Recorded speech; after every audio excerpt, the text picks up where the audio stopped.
তো এই রিসালাতের দায়িত্ব যখন মুসা আলাইহিস সালামকে আল্লাহ পাক রব্বুল আলামিন দিয়েছেন, মুসা আলাইহিস সালাম আল্লাহর সাথে কথা বলছেন। আল্লাহ মুসা আলাইহিস সালামকে অদৃশ্য ভাবে আগুনের ভিতর থেকে একটা আওয়াজের মাধ্যমে মুসা আলাইহিস সালামকে আল্লাহ নবুয়ত দান করেছেন। তো এই কথার ফাঁকি আল্লাহ তাআলা মুসা আলাইহিস সালামের হাতে তখন একটা লাঠি দেখতে পেয়েছে। কি দেখতে পেয়েছে? লাঠি। পরবর্তী আলোচনা বোঝার জন্য আমাদের এই কথাটা মাথায় রাখতে হবে। তার হাতে কি ছিল? লাঠি ছিল। এই লাঠি যখন মুসা আলাইহিস সালামের হাতে, আল্লাহ পাক রব্বুল আলামিন মুসা আলাইহিস সালামকে তখন বললেন, ওয়ামা তিলকা বিয়ামিনিকা ইয়া মুসা, হে মুসা তোমার ডান হাতে কি? প্রশ্ন বুঝতে হবে আমাদের। এই আলোচনাটা আমাদেরকে মনোযোগ সহকারে বুঝতে হবে। প্রশ্ন করেছেন কে? কে? আল্লাহর কাছে আপনি একটা জিনিস হাতে রাখলেন, সেটা আল্লাহ দেখেন কি দেখেন না? হাতের মুঠোর মধ্যে গোপন করলেন, আল্লাহ দেখেন কি দেখেন না? আল্লাহ প্রশ্ন করলেন, ওয়ামা তিলকা বিয়ামিনিকা ইয়া মুসা, হে মুসা তোমার ডান হাতে কি? আল্লাহ হাতে কি দুনিয়ার সব কিছু জানেন, আর মুসা আলাইহিস সালামের ডান হাতে একটা লাঠি, এটা আল্লাহ জানেন না? আরো জোরে বলতে হবে, জানেন না? তাহলে আল্লাহ প্রশ্ন করলেন কেন? আল্লাহ লাঠি তো আল্লাহ স্পষ্টই দেখতে পাচ্ছেন, তারপর আল্লাহ প্রশ্ন করলেন কেন? এটা কেন বুঝতে হলে আমাদের সমাজের মধ্যে প্রচলিত অনেক জাদু দেখা, এগুলো শরীয়ত সম্মত কিনা সেটা পরের কথা, মানে আয়াতের বিষয়বস্তুটা বোঝার জন্য শুরু করছে। এটা থেকে আবার কেউ এই সমস্ত জাদু শরীয়তে প্রমাণিত এই কথা বোঝার চেষ্টা করবে। হাতের মধ্যে পয়সা নেই, পয়সা নিয়ে বলে যে বলো আমার হাতে কি? বলে কি বলে না? তারপর সেটাকে গোপন করে, পয়সাটা গোপন করে ফেলে, করে কি করে না? এই যে পয়সাটা হাতের মুঠোর মধ্যে গোপন করার আগে অনেকবার প্রশ্ন করে যে আমার হাতে পয়সাটা কত, এই 4 আনা না 8 আনা, 1 পয়সা না 5 পয়সা, এরকম প্রশ্ন করে না? সবাই কি চোখে দেখে না? তারপরও প্রশ্ন করে কেন? কারণ কিছুক্ষণ পরেই এই পয়সাটা গায়েব হয়ে যাবে, অদৃশ্য হয়ে যাবে, সবাই যেন সচক্ষে ভালো করে দেখে।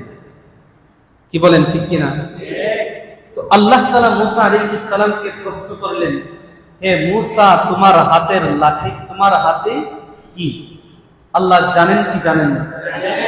তারপরও প্রশ্ন করলেন কেন? কারণ কিছুক্ষণ পরেই এই লাঠিটা কিসে পরিণত হবে? কিসে পরিণত হবে? মুসা আলাইহিস সালাম যাতে ভালো করে লাঠিটা দেখে নেন, যাতে পরবর্তীতে মনে না করেন যে আমার হাতে হয়তো অন্য কিছু ছিল, সেটা সাপে পরিণত হয়েছে।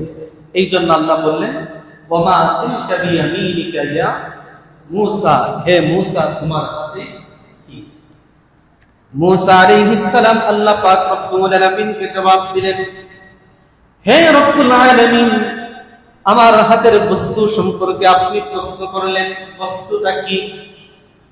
মুসা আলাইহিস সালাম আল্লাহ পাক রব্বুল আলামিনকে জবাব দিলেন, হে রব্বুল আলামিন, قال هي عصاي أتوكأ عليها وأهش بها على غنمي ولي فيها مآرب أخرى। হে রব্বুল আলামিন, আমার হাতের মধ্যে কি বস্তু সেটা সম্পর্কে আপনি জানতে চেয়েছেন। উত্তর হলো, আমার হাতের বস্তুটা হলো লাঠি। বস্তুটা হলো লাঠি। উত্তর পরিপূর্ণ হয়েছে কিনা? মুসা আলাইহিস সালাম আবার তিনি বাড়িয়ে বললেন, হে রব্বুল আলামিন, আতাওয়াক্কাউ আলাইহা ওয়া আহুশু বিহা আলা গনামি ওয়া লিয়া ফিহা মাআরিব উখরা। হে রব্বুল আলামিন, এই লাঠির মাধ্যমে আমি ভর করে চলি, এই লাঠি দিয়ে আমি আমার মেষপালের জন্য গাছ থেকে পাতা পারি। এছাড়া এই লাঠির মধ্যে আমার আরো বিভিন্ন প্রয়োজন রয়েছে। 1 নাম্বার উত্তর, এটা দ্বারা আমি কি করি? ভর দিয়ে চলি। 1 নাম্বার উত্তর হলো আমি ভর দিয়ে চলি। 2 নাম্বার উত্তর, এই লাঠি দিয়ে আমি গাছের পাতা পেরে আমার মেষপালের জন্য খাবারের ব্যবস্থা করি। 3 নাম্বার, ওয়ালিয়া ফিহা মাহারিবু উখরা, এই 2টা প্রয়োজন ব্যতীত ভর দেওয়া ছাড়া, পাতা পাড়া ছাড়া আরো বিভিন্ন প্রয়োজন আমার এই লাঠির মধ্যে রয়েছে। কার উত্তর? এইবার প্রশ্নের সাথে আমরা একটু জবাবটা নিয়ে, আল্লাহ প্রশ্ন করেছেন কি? তোমার হাতে কি? নাকি আল্লাহ প্রশ্ন করেছেন তোমার হাতের লাঠি দ্বারা কি করো? এই প্রশ্ন ছিল কি? তোমার ডান হাতে কি? উত্তর হবে কি? আমার ডান হাতে লাঠি। উত্তর পরিপূর্ণ না অসম্পূর্ণ? পরিপূর্ণ। কিন্তু মুসা আলাইহিস সালাম তিনি এরপর আরো একটা কথা বললেন, এই লাঠির মাধ্যমে আমি বড় করি, এই লাঠি দিয়ে আমি পাতা পারি, এই লাঠির মধ্যে আমার আরো বিভিন্ন প্রয়োজন রয়েছে। বুঝে থাকলে বলুন, মুসা আলাইহিস সালাম মূল উত্তর দেওয়ার পর আরো কয়টা কথা বলেছেন? কয়টা কথা? প্রশ্নের সাথে জবাবের মিল আছে না প্রশ্নের চেয়ে উত্তর বেশি? পরীক্ষার মধ্যে প্রশ্নের তুলনায় যদি আপনি উত্তর কম লেখেন নাম্বার পাওয়া যাবে, উত্তরের প্রশ্নের চেয়ে যদি বেশি কথা লেখেন তাহলে যিনি পরীক্ষক তিনি সন্তুষ্ট হবেন না বিরক্ত হবেন? মুসা আলাইহিস সালাম তিনি চিন্তা করে দেখলেন, মহান আল্লাহ রাব্বুল আলামিনের সাথে কথা বলার সুযোগ আমার হয়েছে, সব সময় পাবো না। মুসা আলাইহিস সালাম তিনি চিন্তা করে দেখলেন, প্রতিদিন আল্লাহ পাক রব্বুল আলামিনের সাথে এইভাবে কথা বলার সুযোগ পাবো না, আজকে সুযোগ পেয়েছি, এই জন্য লাঠির উত্তর দিলাম। তারপর তিনি আবার উত্তর দিয়ে বললেন, এর মাধ্যমে আমি ভর করে চলি, এর মাধ্যমে আমি গাছ থেকে পাতা পারি। গাছ থেকে? কার সাথে কথা বলছেন? আল্লাহর সাথে, যাকে তিনি মহব্বত করেন, যাকে তিনি ভালোবাসেন। এখন এইভাবে যদি তিনি কথা লম্বা করতে থাকেন আল্লাহ বিরক্ত হয়ে যেতে পারেন।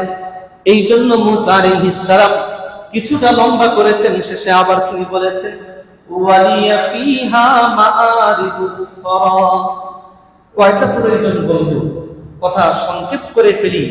মহব্বতের মানুষ, প্রিয় মানুষের সাথে কথা লম্বা করা যেমন ভালো, আবার বেশি লম্বা করে ফেললে আমার মহব্বতের ব্যক্তি তিনি বিরক্ত হয়ে যেতে পারেন। এই জন্য তিনি বললেন, এর মধ্যে আমার আরো অনেক প্রয়োজন আছে।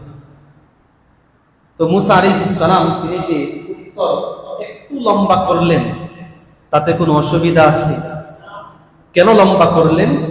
আল্লাহর সাথে তিনি যে কথা বলার সুযোগ পেয়েছেন, মহব্বত করেন, ভালোবাসেন, এজন্য একেবারেই সংক্ষেপে ছেড়ে দেওয়া যায় না, আবার একেবারেই দীর্ঘ করা যায় না। মধ্যম একটা পন্থা অবলম্বন করে তিনি বললেন যে এটা হলো আমার লাঠি, ভর দিয়ে চলি, পাতা পারি, আরো অনেক প্রয়োজন এই লাঠির মধ্যে আমার রয়েছে।